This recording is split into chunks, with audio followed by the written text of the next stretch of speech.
안녕하세요. 함께하는 각자도생 전주푸 인사드립니다. 네, 오늘 영상으로 준비한 내용은 신규 물리치료사 선생님들을 위한 하나의 팁이 되겠습니다. SI 조인트 페인과 룸바 파셋 조인트 페인의 구별법이라는 내용으로 준비해 봤고요. 이게 절대적인 방법은 아니겠지만 특히 신규 선생님들이 요추 파셋의 기인한 통증인지 아니면 SI 조인트의 기인한 통증인지 좀 많이 헷갈려 하시는 부분이 있어요. 그래서 어떻게 하면 조금 더 빨리 그리고 효율적으로 길라잡이를 하실 수 있는지 그 부분에 대한 내용을 좀 준비해 봤습니다. 먼저 SI 조인트 페인과 룸바 파셋 페인의 구분을 조금 살펴보겠습니다. 먼저 여기 사진에 보시는 것처럼 SI 조인트 페인과 먼저 파셋의 페인의 특히 구분할 점은 SI 조인트 페인은 특히 이 부분의 통증이 심해요. 제일 심하고 파셋의 페인은 이 부분의 통증이 제일 심합니다. 그래서 시간이 지나면 밑으로 내려오는 경향이 있어요. 그러나 통증이 동시적입니다. 여기에도 통증이 있고 밑으로도 은근히 이제 통증을 일으키는 환자분들 그 말씀을 들어보면 여기에 날카로운 통증보다는 은근하고 뭔가 좀 표현하기 어려운 그러한 불편감을 다리 쪽에 느끼시는 경우가 많고요. 파셋의 통증은 특히 요추 부분에 대해서 통증이 많습니다. 자, 이 부분은 이제 이쪽으로 오게 되면 디스코제닉 페인과도 좀 연관이 있지만 디스코제닉 페인은 주된 통증이 백 페인, 백에 많이 집중되어 있고요. 밑으로 내려오는 경우는 많지 않습니다. 이제 너브 루트 페인하고는 또 그게 차이점이라고 볼 수 있겠죠. 그래서 우리 선생님들은 지금 제가 설명드린 이 내용에 대한 맵을 정확히 이해하고 계셔야 돼요. 그냥 외우세요. 일단 이게 왜 이렇게 되지? 일단 이거에 대한 이해는 여러분들이 경험이 쌓이면서 이해가 되실 거예요. 그러니까 지금 제가 이 슬라이드의 그림으로 보여드리는 이 내용 SI 조인트, 파셋, 너브루트, 디스코제닉 이 부분에 대한 페인 패턴은 그리고 페인 영역은 그냥 외우세요. 이런 패턴으로 나오는구나 라고 외우시고 환자를 문진하게 될 때 이 패턴과 어느 영역이 가장 유사한가 그 점을 구분하는 습관을 여러분들이 들이셔야 됩니다. 그 점이 굉장히 중요하기 때문에 이 첫 슬라이드에 나와 있는 내용은 그냥 외우세요. 틀림없이 SI 조인트 페인과요, SI 조인트의 기인한 페인과 파셋의 기인한 통증은 문진을 해보면 다릅니다. 분명히 다르거든요. 그리고 디스코제닉 페인과 너브 루트 페인도 달라요. 하나하나 여러분들이 환자분들과 직접 상담해 보면서 이 환자는 어디에 해당이 되는가 카테고리들을 여러분들이 직접 만드셔야 되고 기록을 통해서 A라는 환자와 B라는 환자가 있을 때 어느 영역에 가까웠는지 문진의 내용이요. 어느 영역에 가까웠는지를 구분할 수 있는 데이터를 여러분들만의 데이터를 계속해서 쌓아가시는 게 제일 중요한 포인트입니다. 이걸 안 하고 그냥 책으로 공부하는 건 의미가 없어요. 여러분들 제발 부탁드리지만 책은 정말 책일 뿐이에요. 여러분들을 돕는 길라잡이일 뿐이거든요. 정작 중요한 공부는 여러분들이 환자를 치료하면서 쌓여가는 경험적인 데이터들입니다. 그런 부분들이 기록이 되어져야 책을 보았을 때 도움이 될 수가 있는 거예요. 비로소 여러분들이 이런 경험적인 것들에 대한 기록 없이 책을 본다는 건 그냥 머릿속에 지식을 쌓아놓는 것밖에는 되지 않습니다. 제 유튜브 영상을 많이 보셨거나 혹은 오프라인으로 제 강의를 들어보셨다면 지금 말씀드리는 내용을 분명히 이해하시리라 생각됩니다. 자, 그래서요, 다시 돌아와서 SI 조인트 디스펑션은요, 룸바 파셋 페인에 영향을 주지 않는다 이렇게 써놓은 이유는 뭐냐면 SI 조인트 디스펑션을 검사하게 될 때 여기서 양성 반응이 나오는 경우가 있을 수 있잖아요. 그 양성 반응은 룸바 파셋 페인에 영향을 주지 않는다라는 겁니다. 따라서 오늘의 주제처럼 먼저 답이 나와버렸네요. SI 조인트 페인과 룸바 파셋 페인을 구분하는 가장 효율적인 방법은 뭐다? 페인 패턴이 비슷하지만 SI 조인트 디스펑션이 있는지 없는지의 유무를 확인해보면 효율적으로 환자분을 평가할 수 있다라는 얘기입니다. 자, 그러면 SI 조인트 디스펑션을 얘기하기 전에요. 여러분들 책에 보면 혹은 여러분들이 강의를 들어보면 조인트 디스펑션이라는 얘기를 하고요.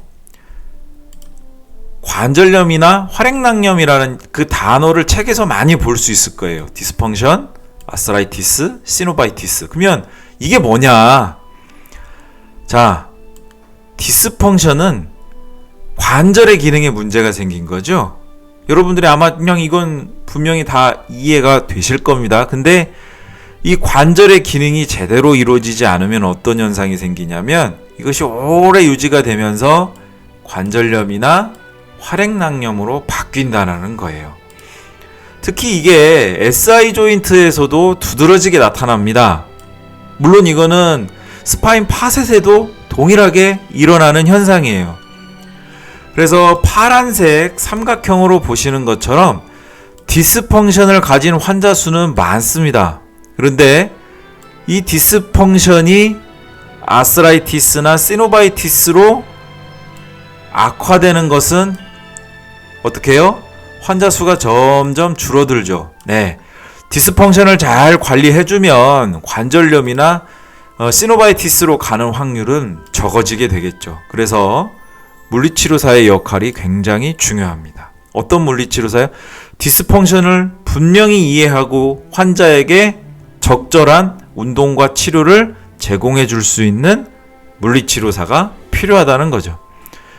그래서 단순히요, 우리가 널리 퍼져 있는 이 디스펑션에 대한 것들을 머슬 디스펑션, 조인트 디스펑션, 파샤 디스펑션, 디스펑션이라는 용어를 많이 쓰게 되는데 모르겠습니다. 그게 어떻게 근육과 파샤의 디스펑션을 정의할 수 있는지 저는 그것까지는 잘 모르겠어요. 그러나 조인트에 관한 부분을 지금 제가 설명드리고 있기 때문에 조인트 디스펑션이라는 거는 분명히 관절의 특유한 움직임이 있습니다. 자연스러운. 태생적으로 발전되어 온 그 형성된 관절면에 따라서 움직여져야 되는 관절 움직임이 제대로 무언가에 대한 원인에 의해서 일어나지 않는 경우 그것을 디스펑션이라고 부른다라는 거예요. 그리고 그것이 오래 지속되면 이렇게 더 안 좋은 상황으로 갈 수 있지만 역시 예상 환자 수를 비교해보면 그렇게 많은 확률은 아니다. 그러나 이렇게 악화되어 갈 수 있는 것을 적절하게 우리가 치료하고 예방해 줘야 된다라는 것도 기억해야 될 부분인 것 같습니다. 그러면 SI 조인트 페인을요, SI 조인트 디스펑션이라는 걸 어떻게 환자분과 함께 살펴볼 수가 있을까요? 먼저 14 핑거 테스트라고 하는데요. 이거는 원 핑거 테스트라고도 불러요. 이게 뭐냐면 간단해요. 자, 환자분 지금 골반 쪽에 아픈 부분을 손가락으로 짚을 수 있으세요? 라고 할 때 환자분이 분명히 손가락으로 해당 부위를 딱 짚었을 때 PSIS에서 1cm 이내이면 양성으로 봅니다. 조인트, 이거는 SI 조인트 디스펑션일 확률이 높은데? 이렇게 먼저 본다는 거예요. 근데 이거를 2번, 3번 반복해 보는 겁니다. 환자분 다시요. 다시 한번 가리켜 보세요. 했을 때 거의 동일한 지점을 가리키는데 PSIS에서 반경 1cm 이내. 자, 여기를 계속 반복적인 동일한 지점을 가리킨다면 일단 SI 조인트 디스펑션을 의심해 봐야 되겠다. 이렇게 생각하시면 돼요. 굉장히 간단하죠. 근데 이게 굉장히 유용한 방법이거든요. 룸바 파셋에서 기인한 통증은요, 14 핑거 테스트가 좀 어려워요. 왜냐하면 여기도 통증이 있고 은근히 내려가면서 여기서도 통증이 은근히 제가 일어난다고 말씀드렸잖아요. 그래서 환자분들이 헷갈려요. 어디가 먼저 아팠는지를 손가락으로 짚기가 어렵습니다. 그런데 SI 조인트 페인 같은 경우는 국소적이에요. 이것보다 더. 그래서 통증이 이 영역 내에 머무르는데 이 부분이 될 수도 있고 혹은 이 부분이 될 수도 있다라는 뜻이에요. 그래서 이 14 핑거 테스트를 먼저 문진할 때 같이 활용해 보시면 정말 좋습니다. 자, 이것만으로는 좀 부족하겠죠? 자, 서해부 통증이 동반되는가 역시 한번 살펴볼 필요가 있어요. 만약에 14 핑거 테스트에서 양성이 나왔어요. 근데 서해부 통증도 동반되네요. 그러면 강력한 SI 조인트 디스펑션을 의심해 볼 만한 상황이 된 겁니다.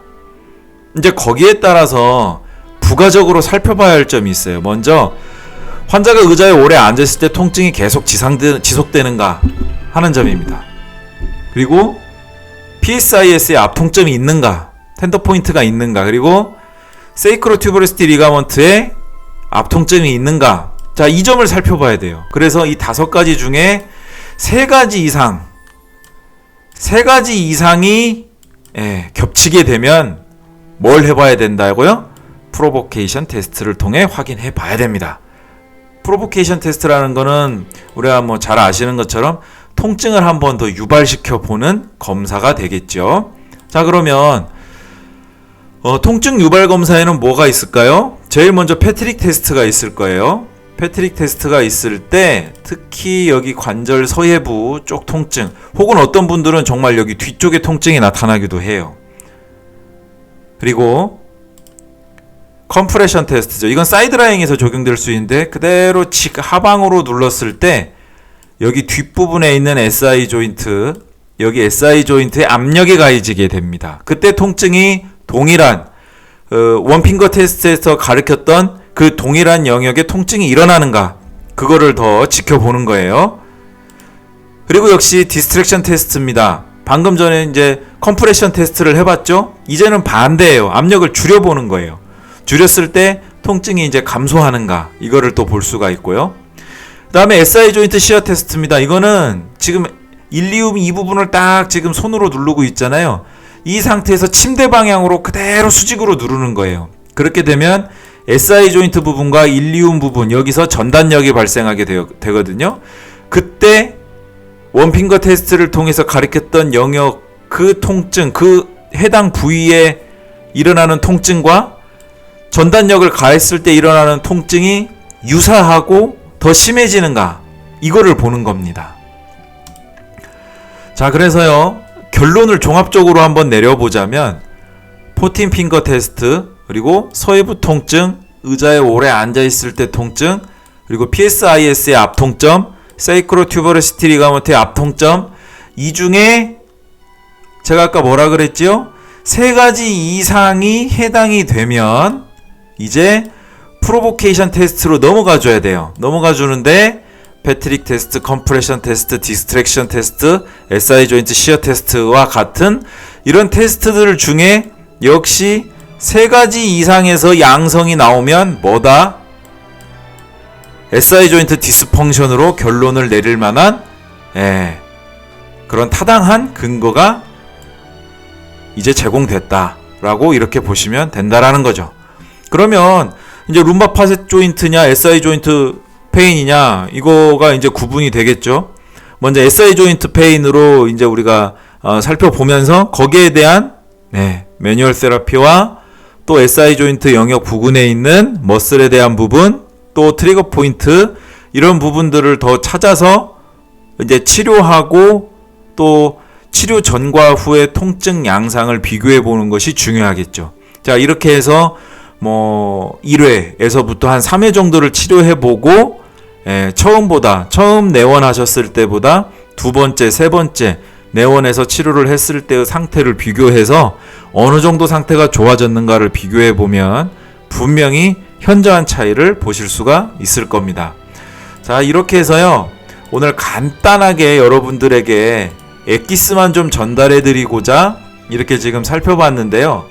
SI 조인트 페인과 파셋 조인트 페인 구별하는 게 참 쉽지 않아요. 근데 지금 제가 설명드린 것은 어떻게 보면 정말 핵심만 조금 뽑아내서 여러분들에게 설명드렸다고 볼 수 있지만, 핵심만 좀 뽑아냈다고 해서 전혀 근거로서의 타당성이 부족한 건 아닙니다. 자, 이렇게 해서 정말 부족한 시간을 이렇게 빨리 테스트를 통해서 길라잡이를 한 후에 방향성을 잡고 치료해 보고 결과를 살펴본다면 우리가 원인을 정확히 찾고 치료하는 그러한 훈련이 계속해서 반복이 될 겁니다. 자, 이렇게 생각해 보는 것이 정말 유용하기 때문에요.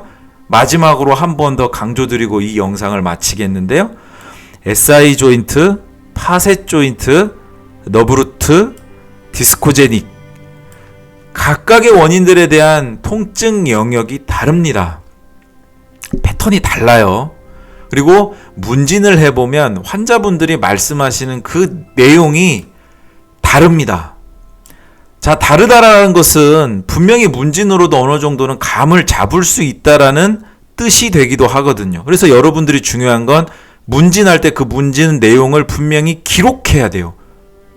기록하지 않고 그냥 넘어가 버리면 여러분들이 아무리 지금 제가 설명과 관련된 책을 소개받아서 여러분들이 책을 2번, 3번 봐도 그 헛겁니다, 정말.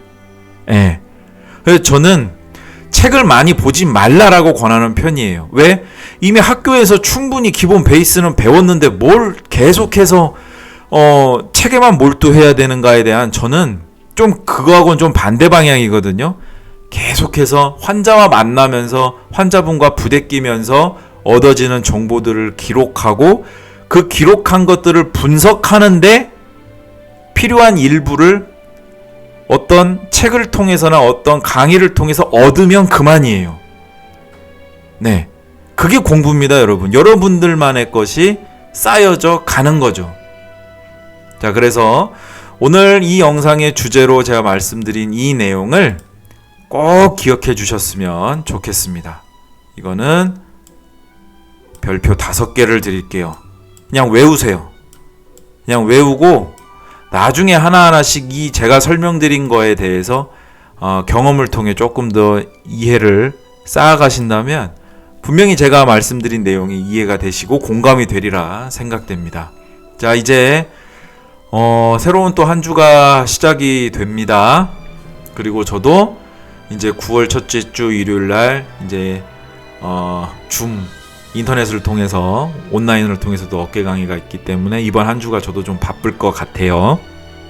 여러분들 한 주 동안 또 정말 건강하고 즐거운 한 주가 되시기를 바랍니다. 정말 즐기는 치료가 되시고 좀 힘들거나 답답하다 할지라도 하나하나 풀어가는 재미를 느끼시면서 지치지 마시기를 권해드립니다. 힘내시기를 바라고요.